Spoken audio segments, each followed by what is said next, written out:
Gods damn these dating apps! A sneering voice broke the silence on the dropship, breaking Spartal out of his meditation, as a datapad was sent clattering along the dark metal floor. I would have thought flying over the city would find me at least some suitable matches. No luck, brother, Soren snickered, as he looked at Cravel with a mocking smile. Just keep at it. I'm sure Cecily Corvin herself is waiting for your swipe. Fuck you, the necromancer snarled, as he snapped his fingers at one of the Malkar soldiers to hand his datapad back to him. It's not my fault Isadora banned me from claiming the slaves. Actually, it's totally your fault. Dexter grinned from where she lounged on top of her mech, a hulking brute of purplish metal that Spartal hadn't yet seen in action, locked in a drop pod ready for deployment. Pretty sure Chief Queeve told you to stop going through them so quickly. They either displeased me, or I require them for a greater purpose, Cravel snarled, as several of the troops hid their expressions. It is my right as a superior being to do as I wish with them. What greater purpose could there have been when our dear sister lost her favourite bed warmer? Soren chuckled, before giving a quick side glance to Spartal. Well, her former favourite before our nearer friend joined us. She still has that bed warmer. I just infected them with a few strains of my experimental necrovirus when I got bored. Cravel shrugged. Much more useful as a ghast, in my opinion. The drow in the shuttle chuckled at that, while Spartal gave a polite smile at the morbid humour before returning to his meditations.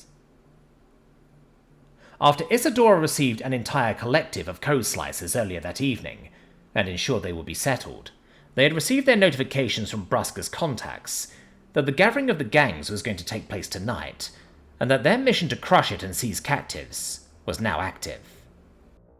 A large fleet of dropships was prepared and dispatched with troops to lie in wait for the perfect moment to strike. And though Spartal had raised a concern that the main leadership of the raid was situated in one ship, Soren was unfazed. The drow reasoned that it would be better to coordinate with his confidants in person before entering battle, in case anything changed the plan. Well, you have the opportunity to satisfy yourself tonight, Soren mused. There are more gangs arriving than expected, so once we attack, this raid is going to grant us quite the haul. There may even be someone there willing to bet you. Fuck you, Soren, Cravel snarled, as several of the soldiers couldn't hold it in anymore, and chuckled among themselves. When do we attack? We waste time here. We wait until all of our prey are gathered before we strike, Soren calmly replied. As we previously discussed, we have several allies on site that have already agreed to join us, and they will inform us when it is the best time to attack, though we are monitoring from above to confirm that remains the case. Once the time is right, we quickly land with superior troops, demand surrender, and kill anyone who refuses. Until then, we wait. We've been waiting for hours, Cravel complained. I want to kill something. It was true that they were hovering in formation, completely obfuscated from anything the various gangs below could feasibly use to detect them. But Sparta was still wary.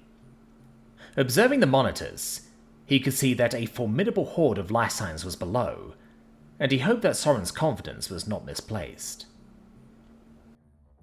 This anticipation is insufferable. The voice of Caro echoed in his mind, as his familiar shifted on his shoulder. We are as prepared as we can be, and many of these would-be conquerors will die anyway.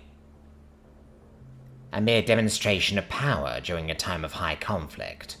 House Malkar wants a flawless strike to send a message to the other local factions. Spartal shrugged. I am surprised they have not gotten more involved in the active conflicts, but I am not complaining.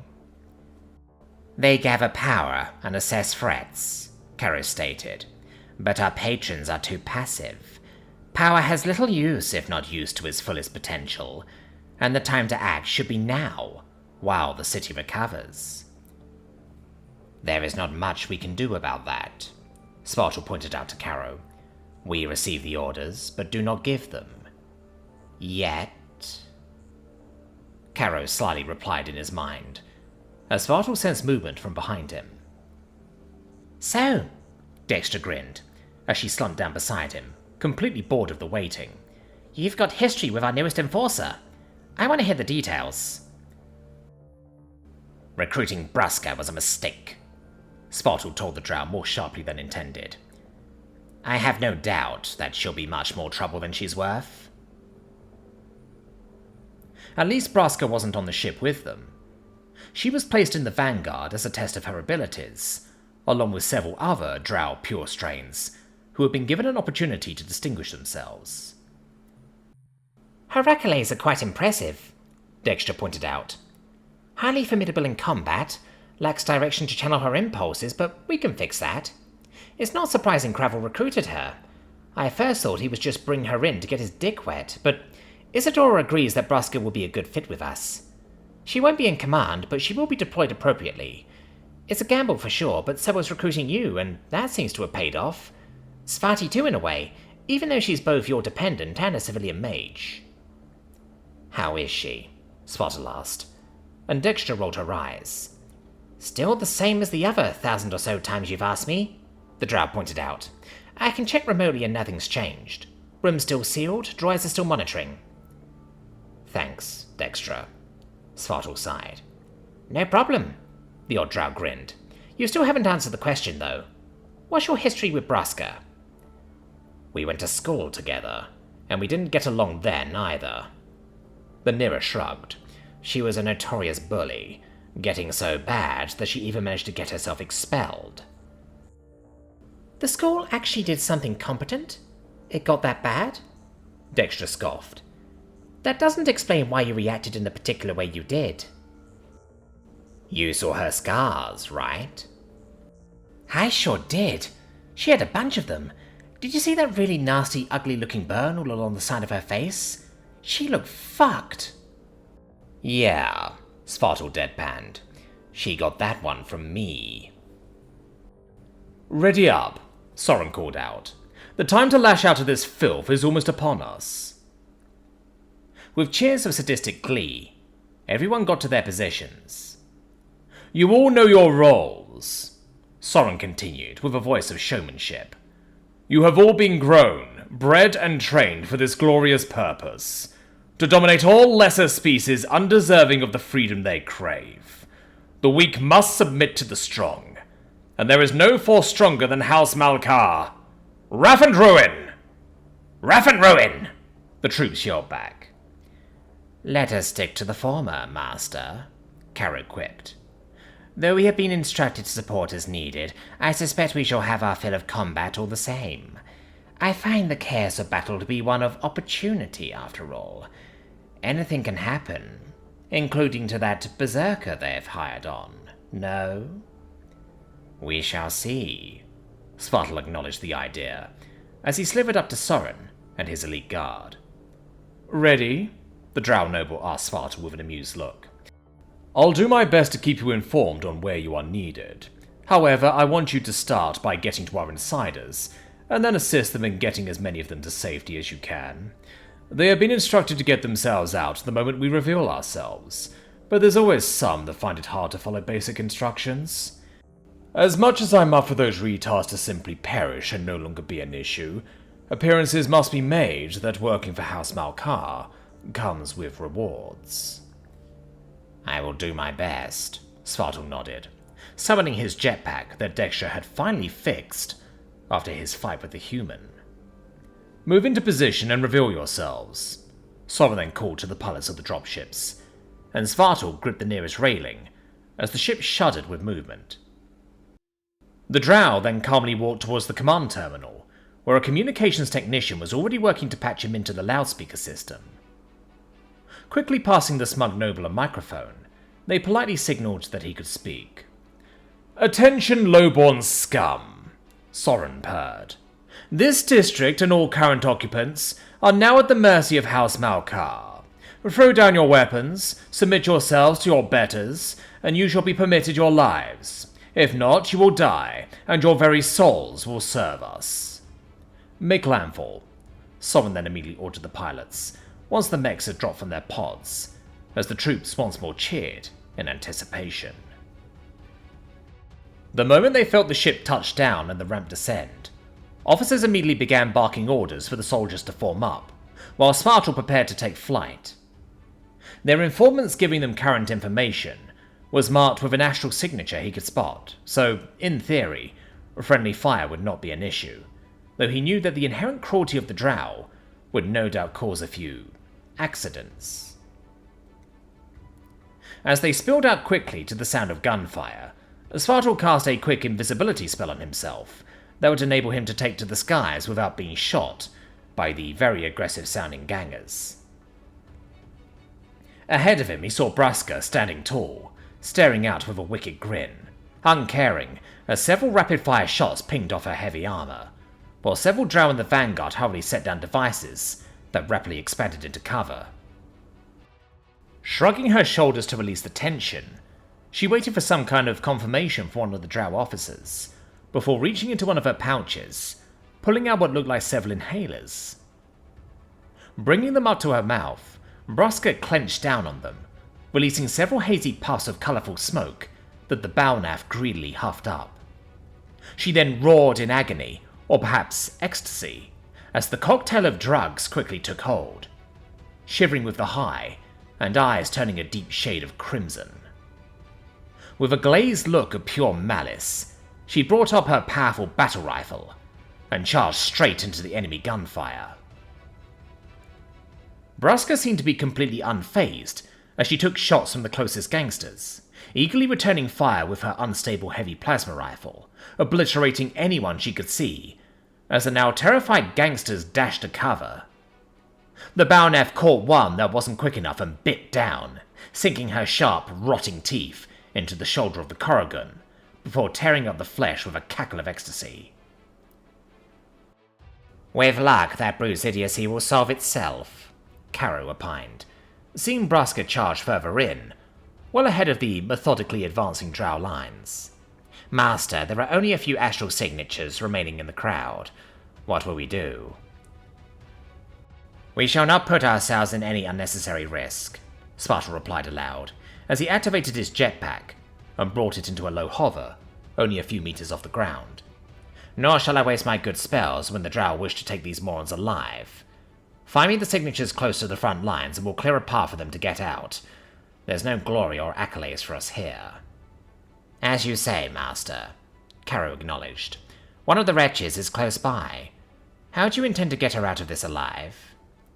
"I don't need to get her out," Spartal dryly chuckled, as he began quickly casting an activation spell, pointing a wand in the general direction of his target, one of several squat, emaciated-looking green things with tall ears. As the ball of yellow fog approached, it detonated, sending several of the small, cowardly-looking gangers dropping to the ground, unconscious. "I see," Caro noted in amusement. "If they're unable to do anything, House Malkar's soldiers will simply collect them, rather than kill them. But such a weak spell will not work against stronger opponents." "Normally I wouldn't even bother learning that spell," the Nira chuckled, "but I had this one lying around gathering dust before tonight. I was trying to sell it before House Malkar gave us a place to live. Only a few charges left. I'd say we'd better put them to good use, no? Where next?" "There is a group trying to escape together," Caro pointed out, indicating a cluster that was making their way to a gap in the drow lines, deliberately left open to better hurt their enemies. "But there is also someone else of interest opening fire on their fellow gangers, and they're putting up a good fight."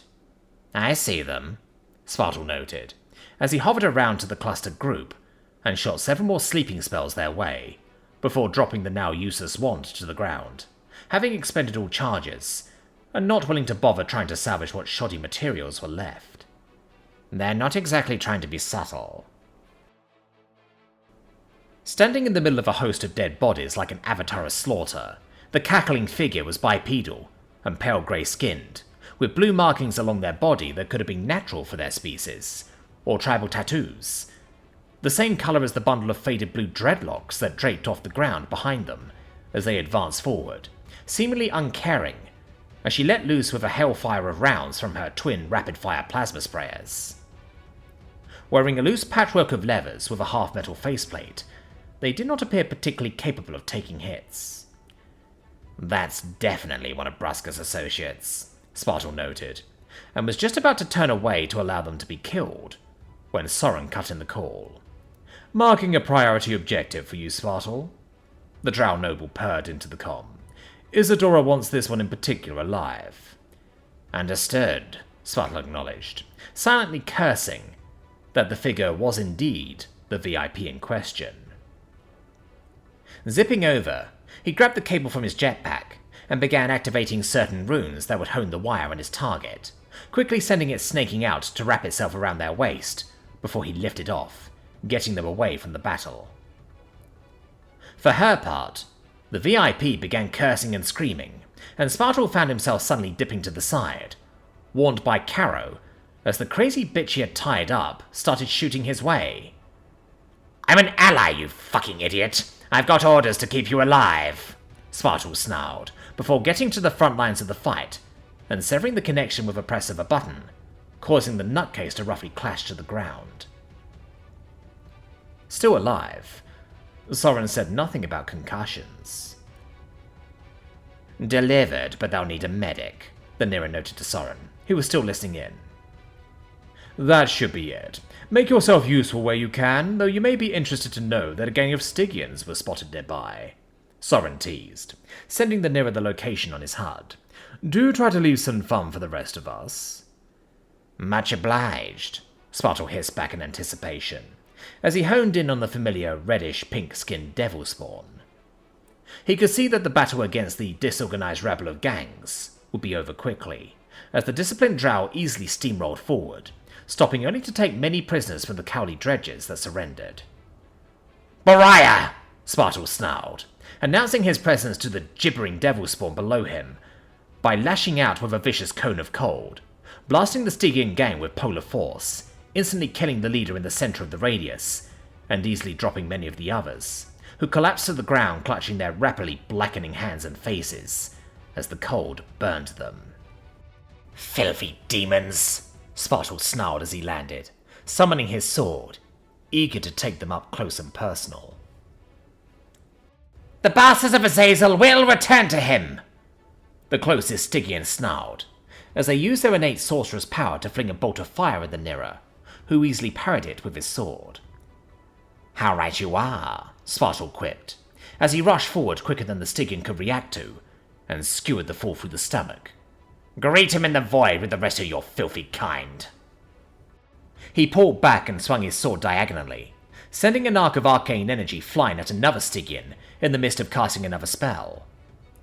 Spartaw gave his sword a flourish, as he then summoned the staff of Devil's Daughter into his other hand, and relished in the enraged shouts of the Devil Spawn as they recognized it, and as a result, him. "He's the one!" one cried. "He killed Devil's Daughter!" yelled another in rage. "That's right," Spartaw grinned. "But tonight I'll settle for you. You won't be committing horrors in the name of your dead creator anymore. Get the staff!" "You shall have it," Spartaw snarled, using the power of the staff to empower a spell he had created just for this purpose, as he summoned a ring of icy mist all around him, forcing the Stygians who had surrounded him back, with one falling to the ground in pain.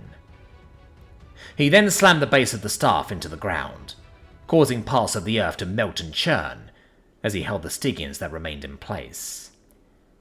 "Azazel is dead," Spartaw sneered at the struggling Stygians. "The galaxy is far better off without your demon lord in it." "He will come back to us," a devil spawn sneered back at him. "We are his chosen people, and through us he endures. A new era of torment comes for you all."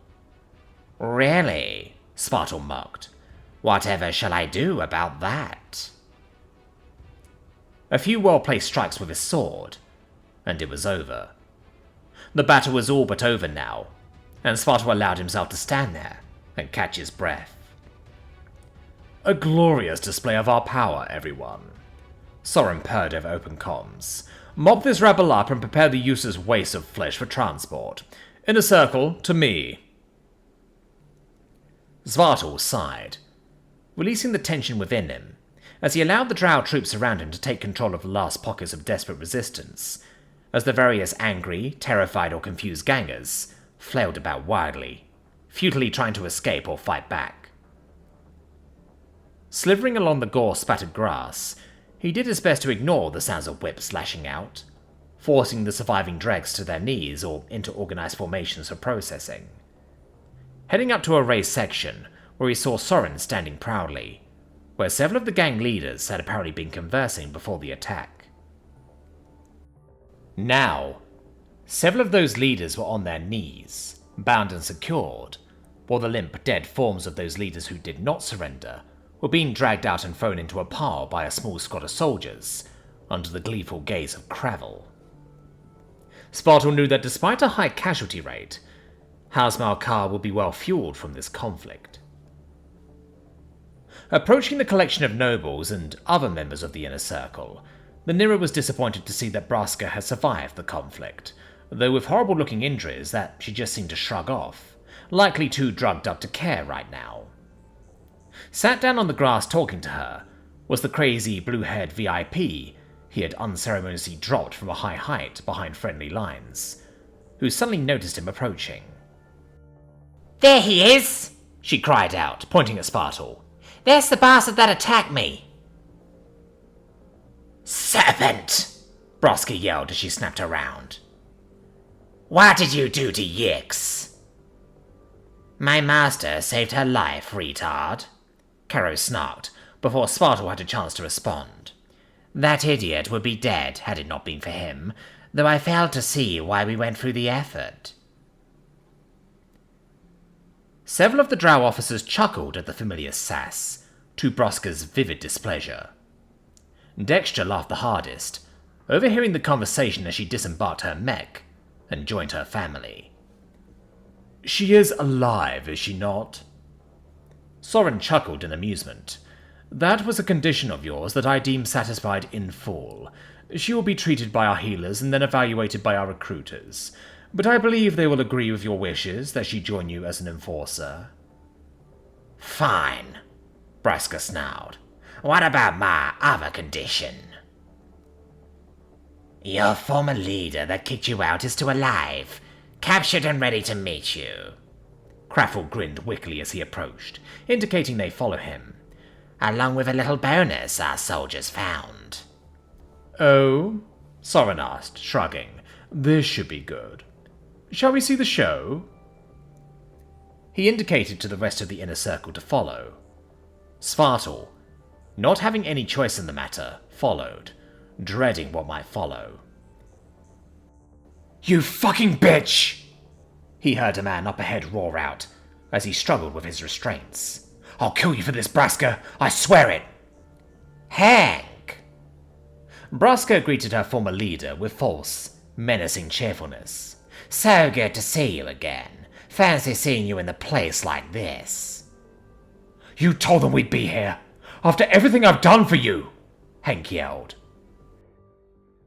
Coming within range, Spartal could see that they were a dark grey-skinned species with a single eye, and thick mutton chops of a coarse, wiry black. I took you in when nobody else would, and this is how you repay me? You kicked me out, Hank, Braska shrugged. I deserved more, and you wouldn't budge.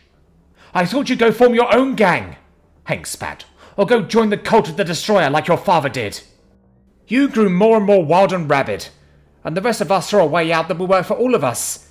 We could have had a better life. You had to go for the rest to thrive. Oh, don't worry, Cravel sneered with a mocking laugh. The lives of your former followers will have meaning the moment their compliance collars clamp shut. I'd sooner die, slaver scum, Hank growled at the necromancer. Spoiler alert, Dexter snorted in amusement, causing the withering gaze of Hank to briefly acknowledge her presence.